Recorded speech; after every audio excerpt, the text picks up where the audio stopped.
Hey, y'all.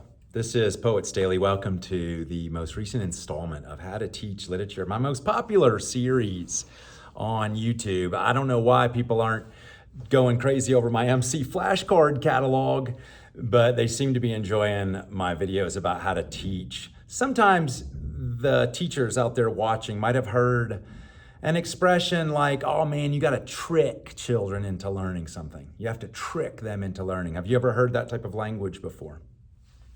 On this last Friday, I played my students a song. It's called Everything Must Change by Houston Person. He's a tenor man. He's a saxophone player that's been around for decades and decades. And I played this song, Everything Must Change, and I'll include a link in this video so that you can find this song. And I asked my students to close their eyes as I played this song and to describe any type of scene that was being created in their mind by this song. And in particular, what concrete nouns are they seeing in their mind's eye as they hear this jazz piece? I was not interested in emotions. I did not want to hear, oh, it's a sad song or a happy song. I wanted to just hear things like, this song makes me see raindrops. This song makes me smell grapefruit, or whatever it is for the individual student listening to this.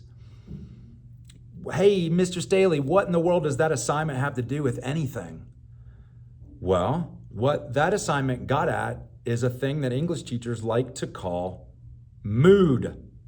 What is mood? Well, here's the way you can remember it. Mood rhymes with you, and mood has to do with how you feel from a piece of art. And so in this way, they were hearing that Houston Person song, Everything Must Change, and they were describing in concrete nouns what their mood was. Why concrete nouns, mister? Why not just a list of abstract nouns? Well, y'all know as well as I do. William Carlos Williams said, there is no idea but in things. There is no idea but in things.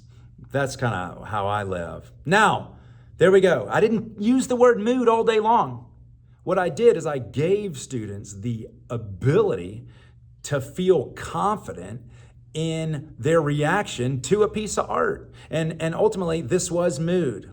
Now, the second thing I did was I played a song by one of the greatest singers on the planet. His name is Nusrat Fateh Ali Kahn, known to be one of the 10 greatest singers of all time. He has a 6-octave range.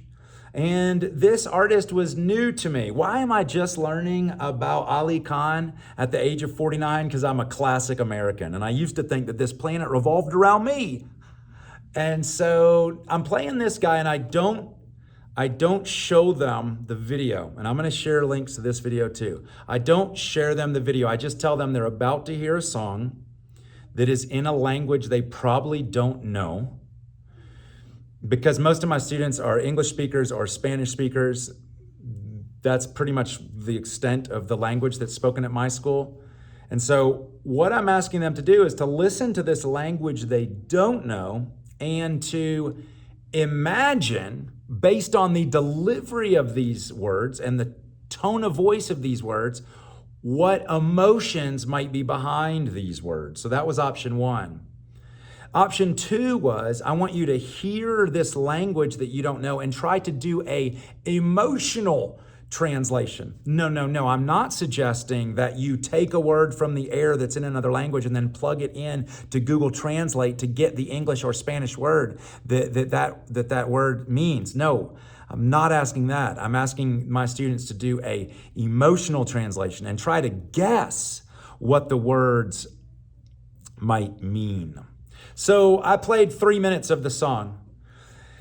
And then before I had students share out their responses, I ended up playing the video and showing it to the students. And on this video, it's got the English translation as to what is being said.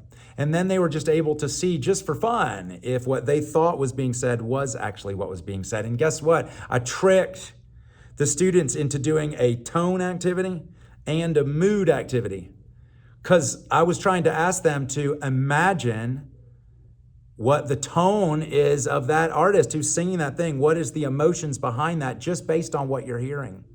So in this way, I was able to get at tone and mood without looking at one piece of literature, without opening the literature book. And for me, this was way more fun than messing with literature.